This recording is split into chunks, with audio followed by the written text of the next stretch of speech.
All right, welcome to SP Signals. This is episode 2, and I'm joined by my co-host, my reliable co-host, good old Luke Foster. Luke, good to see you, buddy. Morning, Sean. Two for two. That's Two for 100%. two. Thanks for coming back, man. Hey, what did you get up to on this cold weekend in the Yeah, Oregonian? crazy. It's snowing in Oregon. It's been a mild winter. You guys on the East Coast have been having all the cold and snow. We finally got some. So got Oh, my North good. Face on, Yeah, making sure I stay warm. yeah, good. I hope it's warm in the house. Now, Yeah, did you I do know. anything like I always think Oregon, like you have to be out there chopping wood, running the tractor, all that stuff. Oh, great. And I kind of have a little mini hobby farm. Actually was cleaning up from a windstorm. So I literally chopped through a 50-foot Douglas fir tree this weekend. So Wow. working on those muscles. There you, there you go. All right. So this is episode 2. We're going to record part 1 and part 2 for those tuning in today. We covered episode 1. And what did we talk about in episode 1, Luke? Yeah, we really wanted to just kind of introduce the whole powered by Nutanix idea, right? And Yeah. that, for us, it's a big deal. The whole focus is let's rather than focus on marketing just Nutanix, let's change that lens and focus on the solutions and the go-to-market of our service provider partners, our SP Yeah. partners. How do they take Yeah. stuff to market? How can we help them in that Yeah. story and that journey? And all the challenges that they're facing today, with disruption. I'm not going to talk about who's causing the disruption. If you're a service provider tuning in, you know who's causing the disruption here. But you got pressures on your margins and innovations, and your customers. And this series, this SP Signals, brought to you by Powered by Nutanix, is for you. And we always have another guest joining us. And look, this week is no different. We have a guest joining us.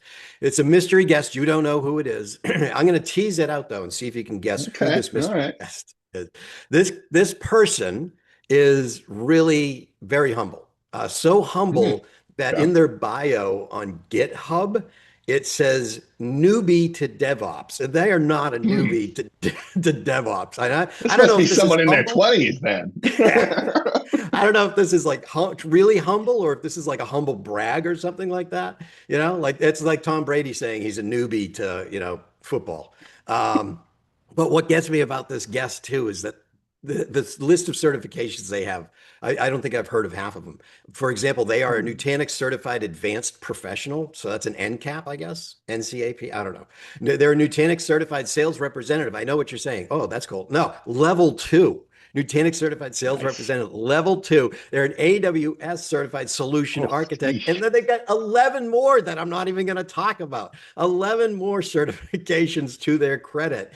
And they speak, are you ready for this? This might narrow it down for you. You might get it on this Okay. one because Okay. they speak Hindi, Oh boy. Konkani, Multiple. Oh and my. Marathi are Oh some of the my. languages that this person speaks. And in their free time, as their hobby, they raise hypoallergenic hamsters for A-list celebrities. I may be kidding about that, but I'm Wow. going through it. Yeah. You have any guess? If you want to guess who it is? This is tough. Abhishek set the bar high last week, but I'm feeling like this is at least that high, which we're Yeah. back to the Marvel characters. This is your friend and mine, humble man of the year, humble pie of the year. Welcome to the podcast stage, Nilesh Ah, Vachnali. awesome. Ah, Thank you, Sean. Thank welcome, you for welcome, inviting welcome. me. All those certifications. You're like one of the most certified people in the world right now. Yep, yep. You have to have those certifications to, yep, learn new things and show things that you know. That certification is Yep. very important. Yeah. So yeah. And so now I also want to get, I mean, we talked last week about, service providers who want to build, solutions, offerings that are differentiated and verified and scalable and and the whole powered by Nutanix. But I want to go, if that was the, kind of the starter plate, if you will, I want to shift it and get a little bit down into from the 30,000 foot view. I want to bring it right to the ops floor with Mm. you, Nilesh, and where things go beep and dashboards glare and you get SLAs looming down your neck. And so I wanted to talk to you about that ops, persona, mentality, life cycle, because pre-Nutanix, what did the lifestyle of the DevOps person look like?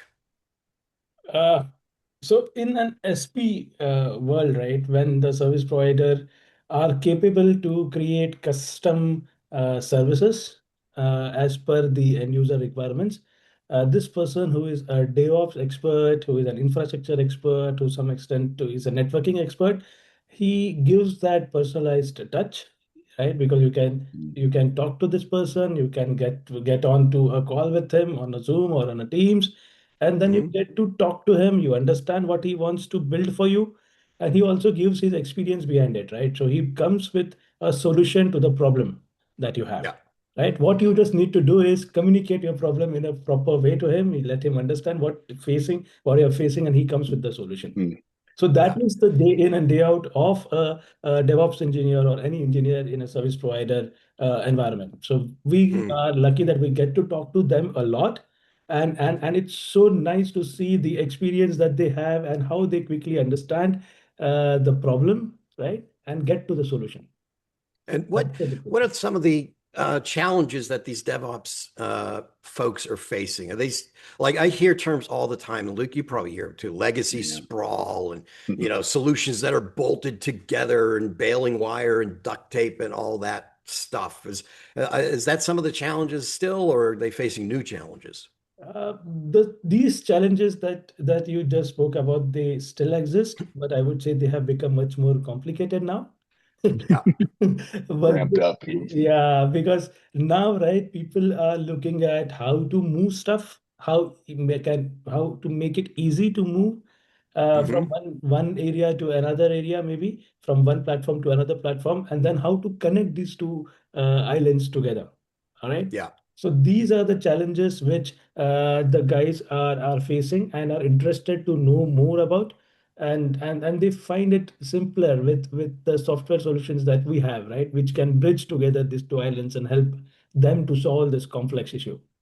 Yeah. And I know that this comes up all the time, but hyperscalers. I mean, why hyperscalers innovate fast, and why wouldn't the customer just go with the hyperscaler solution? By hyperscaler, Luke, what are we talking about hyperscalers here? I throw that term Yeah, out so cavalierly. What do we I mean when we say know. hyperscaler? I know. So think of I think of the big hyperscale like guns. I know. my neighbor's kid, Yeah. Yeah. hyperscaler. Yeah. So think of the big guns, right? It's the big public clouds out there. So AWS, Google, Microsoft Azure, and they play a place in every business now at some point, right? In the IT Yeah. world, yeah, they got workloads on public cloud or hyperscalers. But it goes back to what Nilesh said. It's complex, and originally a lot of folks, ops folks, got told, "Oh, put everything on the hyperscaler." Right. Well, Yeah. Cloud, that cloud, doesn't cloud. necessarily, it's not one size fits all. And I think that's part of Nilesh, what you're talking about with the added complexities now. It's great to have all these options, but the ops guy's the one that's stuck with figuring out when to use what. And if it doesn't work, they're the ones that get the blame. It's tough. Yeah. And then, okay, so Nilesh, then for our service provider listeners, and I appreciate you tuning in to SP Signals powered by Nutanix, what are the SPs adding on? How are they differentiating themselves from the hyperscalers? uh, Customization, I would say. There you Service go. Yeah. provider, yeah, Yeah. the largest difference that service providers can bring to the table is how they can customize their solution stack for specific requirements of the end users. I have been working a lot with the service providers lately, and they can give options like the hardware type, right, the service type, the management availability that they can deliver, and also Hmm. scale in the managed services that they can provide. If you Yeah. want, they can take care of only the hardware infrastructure along with the software, or they can also bring in their experienced people and give you support at various different levels, maybe application, maybe any other platform services. This is something which you may not find in any other solutions, right? So Hmm. differentiation is this, the managed services capabilities and the experiences that they have in various different solution stack, data warehouse, maybe SAP, maybe Yeah. VDI, maybe any other solution that you would like to host with them. So it's not just about the services offering, because you could subscribe to a cloud, but it's about the expertise and the experience and the formula, more or less, that they've packaged together for them. And one of the ways that they can prove that is with this powered by Nutanix. So just like in episode one, I'm going to take a dramatic sip of my coffee, and I'm going to ask you, Nilesh and or Luke, Where are our SPs now that bought into the idea of powered by Nutanix? Where are they going to go to learn more about powered by Nutanix? Dramatic sip starting now.